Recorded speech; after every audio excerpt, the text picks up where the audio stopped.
Hello dear students, आज के lecture में हम पढ़ेंगे unit 3 band theory. Band theory में पढ़ेंगे इंट्रोडक्शन में फ्री इलेक्ट्रॉन थ्योरी, जिसके बेस पे कुछ तो प्रॉपर्टीज एक्सप्लेन होगी थी, heat capacity, thermal conductivity, magnetic susceptibility etcetera. लेकिन कुछ प्रॉपर्टीज़ थी जो एक्सप्लेन नहीं हुई फ्री इलेक्ट्रॉन थ्योरी से। ये हैं, इस फ्री इलेक्ट्रॉन थ्योरी आपकी इंसुलेटर, कंडक्टर, सेमीकंडक्टर के बीच डिफरेंस को एक्सप्लेन नहीं कर सकती। दूसरा, ये फ्री इलेक्ट्रॉन थ्योरी कहती है कि कंडक्टिविटी जो है इलेक्ट्रॉन कंसंट्रेशन के डायरेक्टली प्रोपोर्शनल है। लेकिन कुछ एग्जांपल्स दे रखे हैं डाइवेलेंट एटम्स के और ट्राइवेलेंट के, जिनके अंदर इलेक्ट्रॉन कंसंट्रेशन ज़्यादा है लेकिन ये अच्छे कंडक्टर्स नहीं है फिर भी। लेकिन एग्जांपल है मोनोवेलेंट एटम्स के, कॉपर, सिल्वर, ये जो अच्छे कंडक्टर हैं लेकिन इलेक्ट्रॉन कंसंट्रेशन इनकी कम है, इसलिए थ्योरी फेल हो जाती है। इसने बताया था कि जो फर्मी सरफेस की जो शेप हो नॉन स्फेरिकल है वैसे, लेकिन इसने स्फेरिकल बताया था, ये भी इसकी एक लिमिटेशन थी। और कुछ अदर प्रॉपर्टीज हैं, इसने बताया था कि जो बेरिली इमेजिंग है इसका जो होल कोफिशिएंट पॉजिटिव बताया था, लेकिन रियल में इस थ्योरी के अकॉर्डिंग क्या आपका ये पॉजिटिव है, लेकिन इस थ्योरी ने इसको नेगेटिव बताया था। तो ये कुछ रिजल्ट्स हैं जो एक्सप्लेन नहीं हुए फ्री इलेक्ट्रॉन थ्योरी के बेस पे। फ्री इलेक्ट्रॉन थ्योरी का मीनिंग है कि हमारा जो इलेक्ट्रॉन मूव कर रहा है ना, एक ऐसे रीजन में मूव कर रहा है जहाँ पर पोटेंशियल या तो जीरो है या कॉन्स्टेंट है, तो इसीलिए इसको बोल रहे हैं हम फ्री इलेक्ट्रॉन थ्योरी। तो इसके कारण कुछ प्रॉपर्टीज जो हैं एक्सप्लेन नहीं हुई। अब हम एज्यूम करते हैं कि electron move in A periodic potential of the ion course, कि आयन कोर्स इलेक्ट्रॉन का जो सेंटर है उसके इफेक्ट, उसका भी इफेक्ट पड़ेगा इलेक्ट्रॉन जो मूव कर रहा है, तो उसके पोटेंशियल के अंदर मूव करेगा, तो उससे क्या क्या इफेक्ट पड़ेंगे। तो कह रहा है कि वहाँ पर there exist allowed energy band separated by forbidden energy bands. जैसे हम वैलेंस बैंड, कंडक्शन बैंड बढ़ते हैं, उसके बीच में फॉरबिडन बैंड्स होते हैं, इस तरह से बैंड्स बन जाएंगे इस पोटेंशियल में मूव करने के कारण। और ई क्या एनर्जी फंक्शन हो गया, के वेव वेक्टर हो गया, इसकी टर्म में एनर्जी एच कट स्क्वायर के स्क्वायर बाय 2m। तो ये ये तो थी हमारी फ्री इलेक्ट्रॉन थ्योरी, जहाँ पर इलेक्ट्रॉन फ्रीली मूव कर रहा है जीरो पोटेंशियल में या कांस्टेंट पोटेंशियल में। अब एक है नियरली फ्री इलेक्ट्रॉन थ्योरी। अब नियरली फ्री इलेक्ट्रॉन थ्योरी का क्या मीनिंग है, सिंपल सी बात ही है, फ्री इलेक्ट्रॉन में तो इलेक्ट्रॉन फ्रीली मूव करेगा जीरो या कांस्टेंट पोटेंशियल के अंदर। लेकिन इसके अंदर क्या कह रहा है कि ये इंसुलेटर और सेमीकंडक्टर मेनली एक्सप्लेंड होंगे बैंड गैप से, और बैंड गैप्स आपके क्या होंगे, फॉरबिडन एनर्जी गैप्स हैं एनर्जी बैंड्स के बीच में, कंडक्शन बैंड और वैलेंस बैंड के बीच में, जैसे आपका लाई करता है। और ये कह रहा है कि बैंड स्ट्रक्चर कैसा होगा, पैराबोलिक होगा, जैसे यहाँ पर दिखा रखा है। तो allowed energy values are distributed continuously from zero to infinity, figure में दिखा रखा है फ्री इलेक्ट्रॉन थ्योरी में, ये पैराबोलिक है। लेकिन जब फ्री इलेक्ट्रॉन थ्योरी होगी तो ये कह रहा है कि जो आयन कोर हमारा या न्यूक्लियस है उसके स्लाइटली डिफरेंस, स्लाइटली मतलब पूरा इफेक्ट ना होके, तो स्लाइटली उसके इफेक्ट के अंदर मूव करेगा। नियरली फ्री इलेक्ट्रॉन थ्योरी में we ignore electron interaction and assume that free electrons are slightly perturbed by the ionic potential, slightly perturbed होंगे आयनिक पोटेंशियल से, इसलिए बोल रहे हैं इसको नियरली फ्री इलेक्ट्रॉन थ्योरी। इससे क्या इफेक्ट होगा, इससे आपकी जो zone boundary, zone Brillouin zones बनते हैं उसकी बाउंड्री होती है k = n + -π/a, तो -π/a और +π/a के बीच में फर्स्ट जोन होता है। तो इसी तरह से इन बाउंड्रीज पे होगी डिसकंटिन्यूटी, तो ये पैराबोलिक होगा यहाँ तक, लेकिन यहाँ पर डिसकंटिन्यूटी आ जाएगी।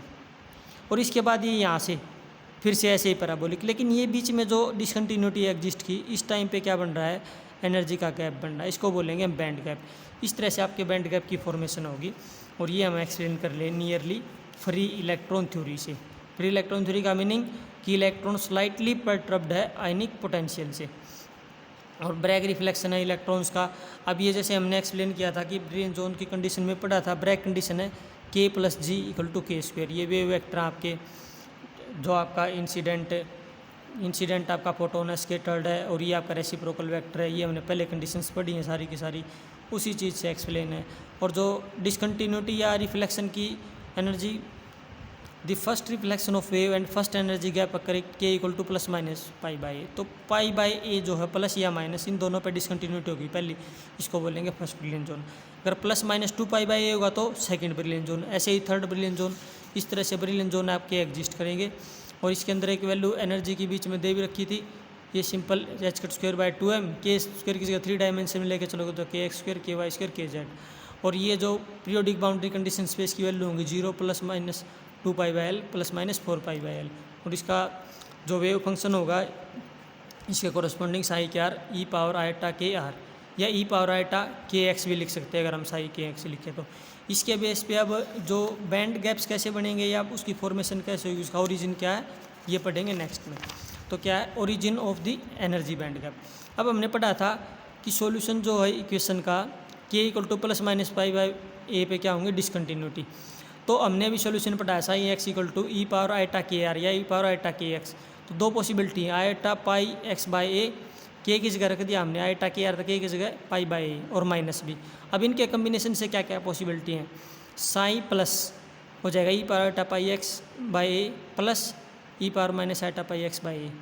ये वैल्यू क्या जगह 2 से डिवाइड मल्टीप्लाई कर देंगे तो कोस की टर्म बन जाएगी 2 cos pi x by a. Sine minus में माइनस आ जाएगा बीच में, ये 2 आइटा से डिवाइड कर देंगे तो साइन में चाहे 2 iota sine of pi x by a.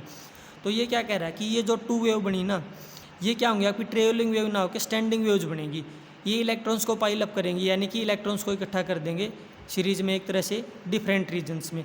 This is the origin of energy band gap. तो डिफरेंट रीजन में जब आपकी इलेक्ट्रॉन की कंसंट्रेशन अलग अलग होगी तो उसके बीच में जो गैप लाई करेगा उसके कारण आपका बैंड गैप बन जाएगा। इसने प्रोबेबिलिटी करंट डेंसिटी के थ्रू भी समझाया कि प्रोबेबिलिटी जो करंट डेंसिटी होगी वेव फंक्शन के स्क्वायर के बराबर होती है। ये हमने पहले ही पढ़ा है इसकी फिजिकल सिग्निफिकेंस में। ये कोस स्क्वायर की डायरेक्टली प्रोपोर्शनल हो जाएगी प्लस वाले में, यहाँ से स्क्वायर आ जाएगा इसका। अब ये कह रहा है कि negative charge are pile up on the positive ion cores. तो जो नेगेटिव चार्ज हैं वो आपके पाइल अप हो जाएंगे पॉजिटिव आयन कोर्स यानी कि न्यूक्लियस के ऊपर। ये यहाँ पे ये आपके आयन कोर्स है एक तरह से जो बना रखे सारे के सारे, इलेक्ट्रॉन इसके राउंड हो जाएंगे। अब दूसरे में क्या कह रहा है कि साइन माइनस की प्रोबेबिलिटी निकालें, साइन माइनस का square psi square pi x by a. In this case electrons are distributed preferentially midway between the ion cores and potential energy. अब ये कह रहा है कि मिडवे है आयन कोर्स और ये आयन कोर है और ये मिडवे है इन दोनों के बीच में। अब पॉसिबिलिटी क्या है, ये क्या कह रहा है कि जो हमारी पोटेंशियल एनर्जी है ना वो मैक्सिमम होती है बिटवीन 2 आयन कोर्स। इनके बीच में तो मैक्सिमम है इस पोजीशन पे जहाँ पे साइन माइनस है, और यहाँ पे मिनिमम जहाँ पे साइन प्लस है। तो एक जगह मैक्सिमम होगी एक जगह मिनिमम होगी। इसी के कारण क्या हो जाएगा, आपके एनर्जी गैप्स क्रिएट हो जाएंगे। उनके बीच में जो वैल्यू आएगी उसको बोलेंगे एनर्जी बैंड्स या एनर्जी गैप। अब इससे नेक्स्ट टॉपिक हमारा ब्लोच थ्योरम। ब्लोच थ्योरम में हमें क्या पढ़ना है, इसमें सिंपल सा एक ही डिफरेंस है। ये पहले भी पढ़ा हमने, श्रोडिंगर वेव इक्वेशन पढ़ी थी कि कोई आपका इलेक्ट्रॉन मूव कर रहा है कांस्टेंट पोटेंशियल वी नोट में 1 डायमेंशन में, d square psi by d x square plus 2m by h cut square e minus we naught into psi equal to 0। ये हमने पढ़ रखा है 1 डायमेंशन की इक्वेशन आपकी सिंपल सी, इसके अंदर ऐसा कुछ नहीं है। अब इसका सोल्यूशन क्या था, प्लेन वेव की तरह काम करती है, ई power iota plus minus k x जो पहले किया वही। ये ई माइनस वी नोट जो है एच कट स्क्वायर बाई के स्क्वायर, टोटल एनर्जी में से क्या निकाल दोगे, पोटेंशियल निकाल दोगे तो काइनेटिक एनर्जी बच जाएगी ई के एच कट स्क्वायर के square by 2m P square by 2m। अब इसमें डिफरेंस क्या है, इलेक्ट्रॉन 1 डायमेंशन में मूव करेगा इक्वेशन ये होगी, लेकिन ये क्या रहा है कि जो हमारा पोटेंशियल है ना वो पीरियोडिक पोटेंशियल है। इसके कारण हमारा जो पोटेंशियल वी एक्स को लिख सकते हैं वी एक्स प्लस है, क्योंकि पीरियोडिक है और पीरियोडिसिटी किसके बराबर है, लैटिस कांस्टेंट ए के बराबर।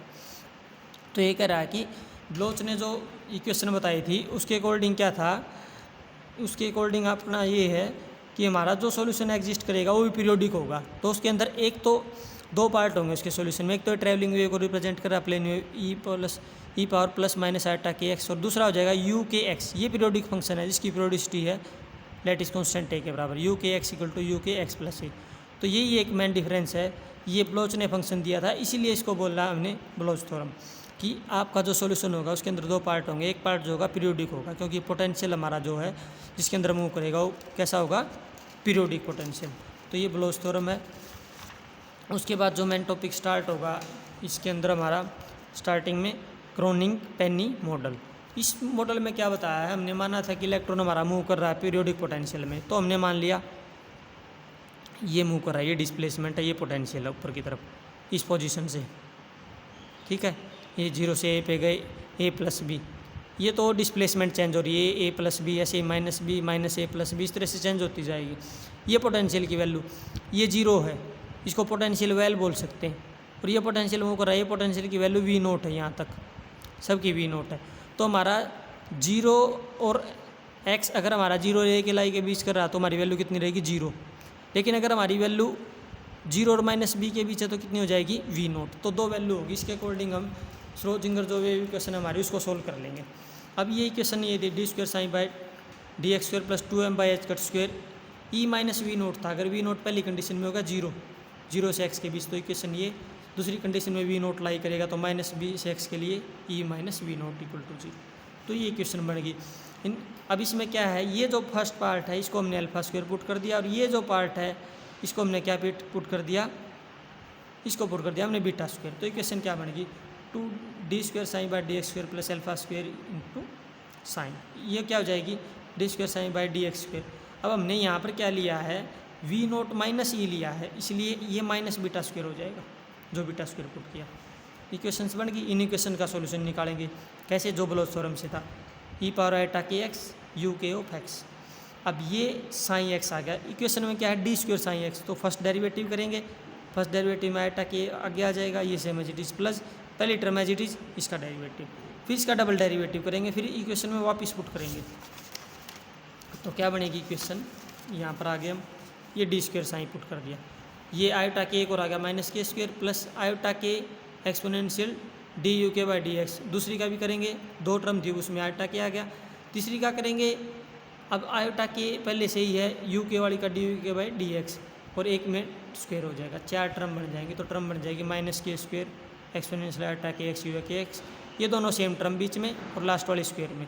इस टर्म को उसी इक्वेशन में पुट कर देंगे जो हमारी थी पहले, तो हमारी इक्वेशन आ जाएंगी यू की टर्म में, क्योंकि d² u1 बाई, अब ये जो सॉल्यूशन लिया हमने यू की टर्म में, यू के की वैल्यू चाहिए, पहले वाला 0 से x के बीच में हमने मान लिया यू के को u1, माइनस b से 0 के बीच मान लिया u2, तो इक्वेशन बन गई d² u1 by d x square 2 iota के d1x by d x plus alpha square minus के स्क्वायर इंटू u1x।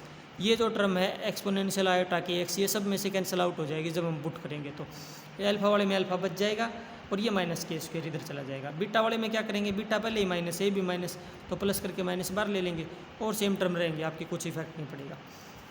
अब इस इक्वेशन का भी सॉल्यूशन होगा, ये u1 जो रिप्रेजेंट कर रहा है आपकी वैल्यू यू के अंदर।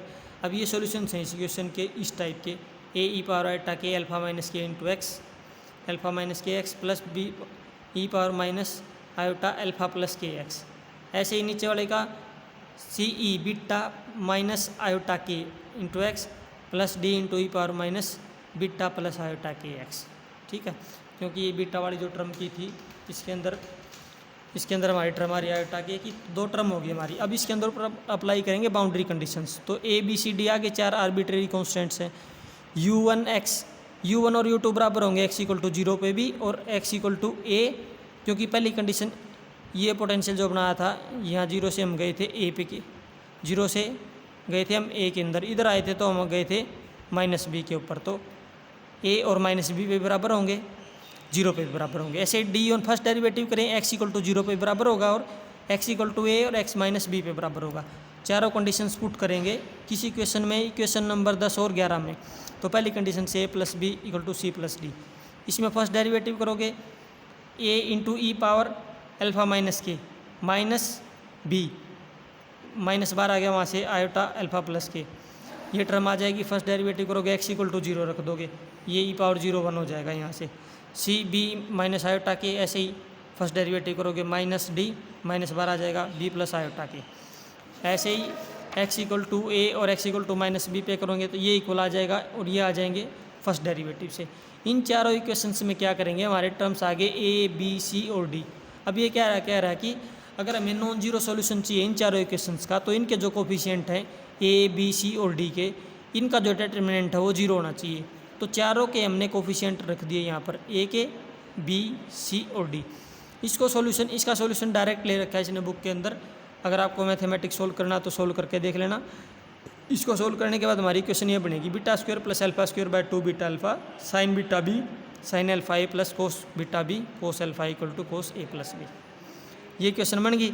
अब ये कह रहा है कि इस सिचुएशन को, अभी ये एक टफ सिचुएशन है, इसको ईजी करने के लिए क्या किया, हम मान के चलेंगे V nought tends to infinity and b approach is 0।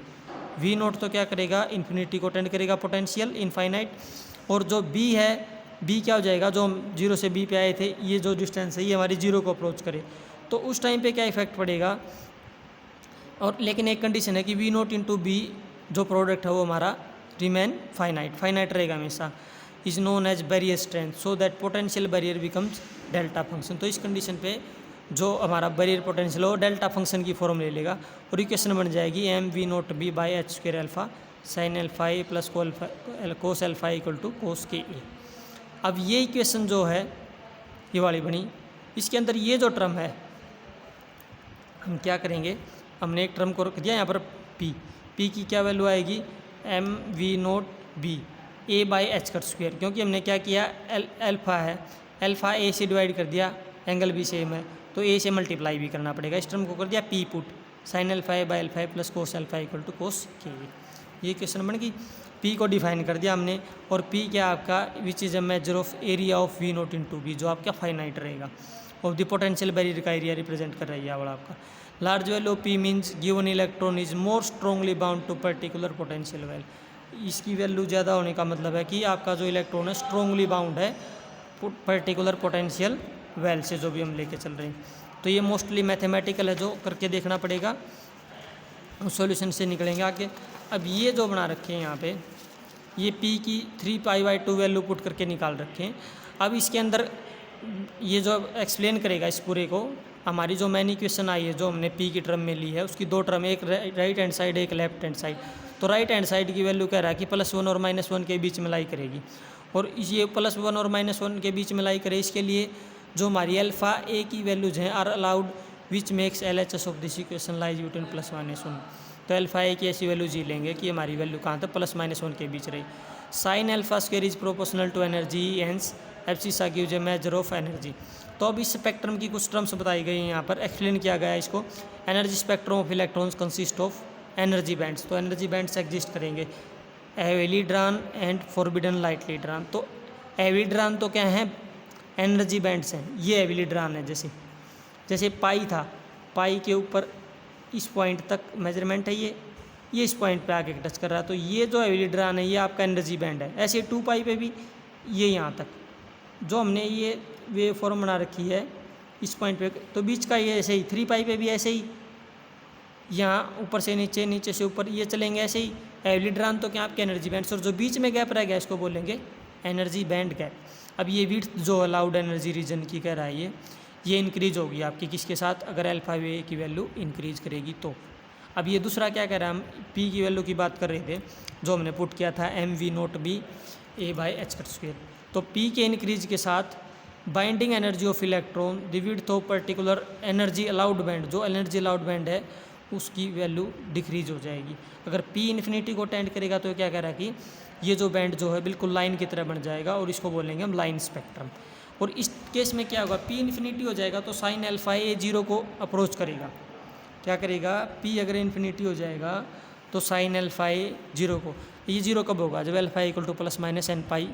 और यहाँ से हम क्या निकाल सकते हैं, यहाँ से हम वैल्यू निकाल सकते हैं अल्फ़ा की +-n π/a, और ई की वैल्यू क्या हो जाएगी, इक्वेशन 5 थी हमारी, इसी के अंदर इक्वेशन 5 से हम रिजल्ट लेके आएंगे जो हमने स्टार्ट में पुट किया था, α² इक्वल टू ये equation 2m E equal to α²। Energy हो सकती है α² h²/2m, तो α² की वैल्यू पुट कर देंगे। एनर्जी क्या है, α² h²/2m, तो α² की जगह हमने क्या पुट कर दिया, n π/a, तो वैल्यू हो जाएगी n² π² h²/2m²। ये हम 1 डायमेंशनल जो बॉक्स है उस केस में हमारी वैल्यू सेम आती है, तो ये केस हो गया हमारा एक तरह से 1 डायमेंशन बॉक्स का। तो this result obtained for particular in a box of atomic dimension with lattice potential, constant potential के साथ, ठीक है। तो इलेक्ट्रॉन टाइटली बाउंड है इस केस में। This result is expected since large values of P tunneling through the barrier becomes improbable, तो tunneling जो पॉसिबल नहीं होगी पी इन्फिनिटी पे। अब दूसरी वैल्यू क्या कह रहा है, अगर P0 का अप्रोच करें तो उस केस में हमारी इक्वेशन जो लेके चले हम, जो मैन इक्वेशन थी साइन वो कोस अल्फ़ा इक्वल टू कोस के, क्योंकि P0 होते ही साइन वाली टर्म 0 हो जाएगी, कोस अल्फ़ा इक्वल टू कोस के, अल्फ़ा इक्वल टू के हो जाएगा, और अल्फ़ा की जगह के पुट करेंगे तो h² k²/2m ये एनर्जी हो जाएगी। ये भी हमने निकाली थी वेव वेक्टर की टर्म में जो एनर्जी थी। This represents the energy of a completely free electron for which any energy is possible, which is the result also expected for P equal to 0। तो ये अलाउड एनर्जी बैंड्स दिखा रखी है, forbidden energy bands इस तरह से हमारी values दिखा रखी है एनर्जी के साथ, इंक्रीज डिक्रीज के साथ, ठीक है। ये 4π/p p/4π इंक्रीज और डिक्रीजिंग, इस तरह से हमारे अलाउड एनर्जी बैंड्स बन जाएंगे। अब एक पॉइंट और है, लास्ट पॉइंट। अब ये कह रहा है जो हमने इक्वेशन ली थी, ये इक्वेशन थी जैसे कोस के बराबर, ये राइट हैंड साइड है इसकी, कि ये E1 पीरियोडिक फंक्शन है और इसकी वैल्यू चेंज नहीं होगी, के ए को चाहे पॉजिटिव लो चाहे नेगेटिव लो, क्योंकि कोस + - पे इक्वल होता है आपका, कोस ऑफ माइनस थीटा है कोस थीटा, तो उसका इफेक्ट नहीं पड़ेगा, चाहे इंटीग्रल वैल्यू ले लो आप 2 पाई की। As a result E of the electron is even periodic function of, energy भी क्या पीरियोडिक फंक्शन होगा के का with period 2 pi by a. This periodic reflection of energy, ये फिगर बना रखा आगे उसमें दिखा रखी है। तो दिस में considered obtained the repetition of region minus pi by a and plus pi by a, तो रिपीटेशन शो करेगा माइनस पाई बाई ए और प्लस पाई बाई ए के बाद, और इस रीजन को कहेंगे हम फर्स्ट बरीलियन जोन। लेकिन इसकी डिसएडवांटेज क्या है, we obtain large number of values corresponding to particular energy value, energy की जो एक वैल्यू है उसके कोरस्पॉन्डिंग बहुत सारी वैल्यूज मिलेंगी हमें, लार्ज नंबर ऑफ वैल्यूज, ठीक है, पर्टिकुलर एनर्जी। तो ये इसकी डिसएडवांटेज होगी, इसलिए इसमें और भी जोन स्कीम्स आई, एक्सटेंडेड जोन स्कीम है, रिड्यूस्ड जोन स्कीम है, और ये पहले वाली पीरियोडिक जोन स्कीम थी, हमारी डिसकंटिन्यूलाइज करती थी k equal to plus minus n pi by a पे, जहाँ पर हमारे क्या बनते हैं, जोन्स बनते हैं। तो अब यहाँ पे जो 3 स्कीम्स बनी थी इनको एक्सप्लेन कर रखा है के वैल्यू के अकॉर्डिंग, ये है जैसे ये पीरियोडिक जोन स्कीम है, मतलब के कहाँ से कहाँ लाई करेगा, ये पाई बाई ए हो जाएगा 2 pi by a, 3 pi by a, 4 pi by a, minus pi by a, minus 2 pi by a, minus 3 pi by a, minus 4 pi by a, ये लिख सकते हैं यहाँ बीच में, minus 3 pi by a 3 pi by a. तो ये एक तरह से वेव बन रही है, ये जो रीजन आया है ये अलाउड एनर्जी बैंड है, बीच में गैप आ गया, ये क्या है, बैंड गैप हो गया, फिर से एनर्जी अलाउड बैंड गैप, इस तरह से बैंड गैप्स की फॉर्मेशन चलेगी, और ये आपके एक पीरियोडिक फंक्शन की पीरियोडिसिटी होगी इसकी, इसलिए इसको बोल रहे हैं पीरियोडिक जोन स्कीम। नेक्स्ट है एक्सटेंडेड जोन स्कीम, जैसे एक वेव बनी थी यहाँ पर पूरी की पूरी वेव यहीं तक consider, minus 2 pi by a से 2 pi by plus 2 pi by a तक सिर्फ एक ही वेव रिप्रेजेंट करा, तो एक्सटेंड हो गया सारे का सारा एक में गया, तो क्या हो गया, extended zone scheme, minus pi by a से प्लस 2 पाई बाई ए तक। लास्ट वाला रिड्यूस्ड जोन स्कीम, अब जो फर्स्ट जोन था माइनस पाई बाई ए से प्लस पाई बाई ए, सिर्फ ये वैल्यू ली, सारी की सारी जो हमारी ये इक्वेशन से सारी की सारी इसी के अंदर आ गई, तो रिड्यूस कर दिया हमने, ये होगी रिड्यूस्ड जोन स्कीम इसी तरह से लेंगी। इसके साथ हमारा ये केपी जो मॉडल है ये कंप्लीट होता है।